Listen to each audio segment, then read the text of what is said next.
Hi there, welcome to my channel. Today I'm going to be talking about having my first event of the year called Echoes of Middle Earth and making a brand new product that I hope to have for future events and my online store, which are these wonderful heat press hats. But first, let's make the hats.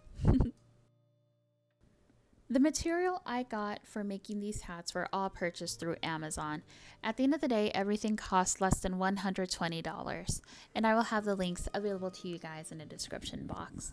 The heat press itself came with a set of heat press gloves as well as heat transfer tape, which was really nice.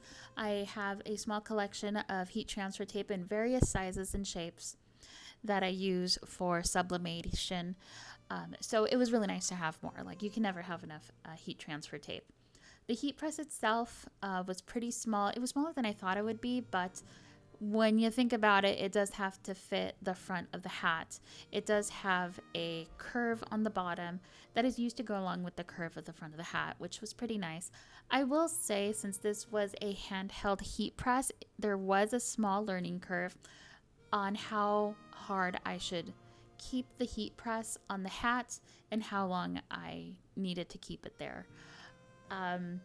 Some hats didn't turn out as nice as the others, but I'm going to chalk it all up to experience and just figuring out how to make these guys.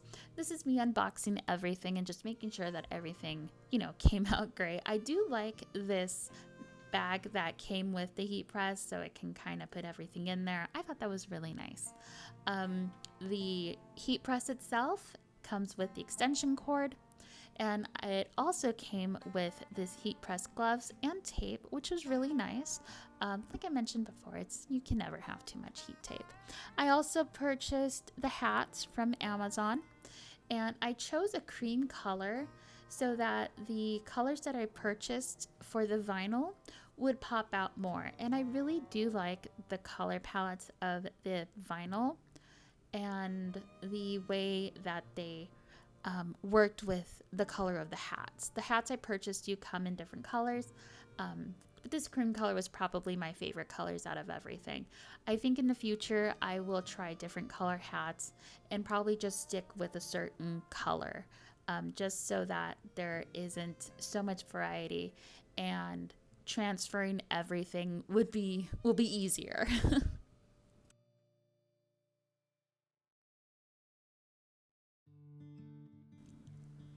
So the vinyl that I got was a huge chunk of 32 pieces of 12 by 12 inch vinyl with different colors. The pack I chose has a bohemian color palette, which I love.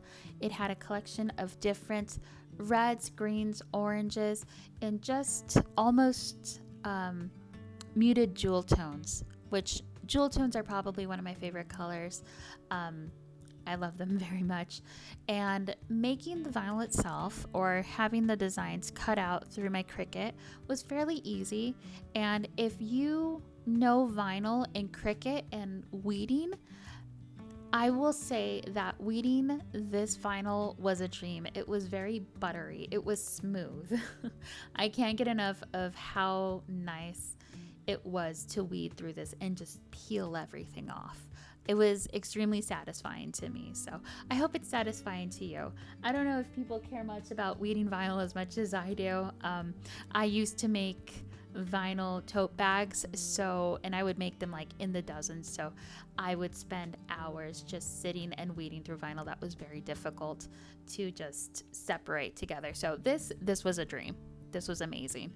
All in all, just weeding everything took about 30 minutes, or not even. It took like 15 minutes. The hardest part about making these hats were just making sure that the text was front and center, just making sure that everything looked fine. Because once you tape everything and you heat press it, they're kind of just on there permanently. And I wanted to make sure that these hats looked nice, especially since it was my first time making these. Later on in the future, I do want to make more hats, but probably not with vinyl. I might want to experiment with sublimation and see how that goes. I'm not sure if they'll fit on these hats though. The mesh part was nice, but the front part where the text is going, right where you see, is a little bit spongy, and I think that's just the material that it's made out of. So I don't know if ink will transfer on there well, especially since this is a handheld portable one. So making hats in the future is going to be pretty interesting, I think. This is me using the heat press for the very first time. It had 3 different sequences of temperatures. There was a blue, green, and red sequence, each one representing different temperatures. Blue being the lightest temperature, red being the hottest. And you'll be able, or no, green was the lightest, and then red, you can see it right there in the video. But this was after a minute of heat pressing, and I absolutely loved how it came out. The vinyl that I use is a puffy vinyl that when you press it with heat, the vinyl expands and it looks like puffy paint. And you can see that it almost looks like that it's embroidered. So all in all, the entire process took less than 2 hours. Weeding the vinyl went smoother than I thought it would. It didn't take me very long at all. And like I mentioned before, the hardest part about the entire project was to make sure that the text image was front and center and it didn't look like it was lopsided or anything. So it was pretty good. The hats themselves cost about $20 each. So $20, 100 pieces, or not 100 pieces, $20, 10 pieces. Everything would have been about $200. And luckily I sold about 6. So I did make back what I spent to make these hats. Will I make them again? Absolutely, I will. I mean, I have the heat press. I might as well use it, right? And everything came out smooth. It was a fun project. I will say I did have fun making it. I enjoy making products that have a little DIY flair to it. Maybe in the future, if I can find resources and manufacturers, I can probably have hats made at a company and be able to just ship them over here. But I love making items at home with my sublimation press and my heat presses as well. So I like just adding a little bit of a DIY or a homemade flair to my products. And you can see the completed hats. As I mentioned before, this was a Lord of the Rings theme event. So I went with races and a wizard that appear in Lord of the Rings. So let's talk about the event itself. The event was in a small coffee shop called Bach and Joe that's nestled inside this strip mall surrounded by thrift shops, which I thought was pretty cute. The shop itself is called Bach and Joe Bakery and Coffee.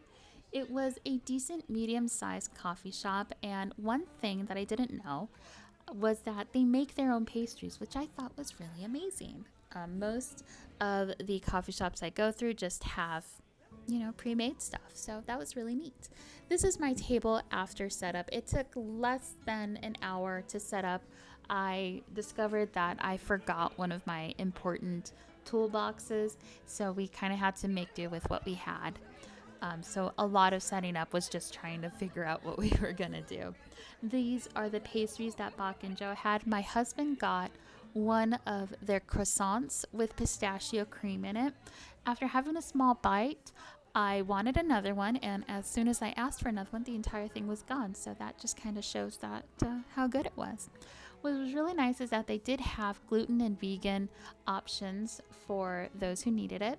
The Lord of the Rings event was pretty nice. They had Lord of the Rings movies playing, as well as these bookmarks, necklaces, and just little goodies to give out to people. We got these bookmarks. I got a Hobbit themed bookmark of Best Hobbit Samwise, and my husband got a Gandalf bookmark. And I think Saruman was in there too. I'm not sure. The event itself was pretty slow, but I did meet up with some friends that run in the same circles as I, and I got to make some new friends. So if an event was running slow or not going as well as you think it is, I always recommend to just network, put yourself out there, make some connections, and make the most of the events. At the end of the day, I did make half of my sales goal, which was about 150, and that's pretty good for a 5-hour event. Other than that, it was a really good time. Thank you so much for watching this video. Bye!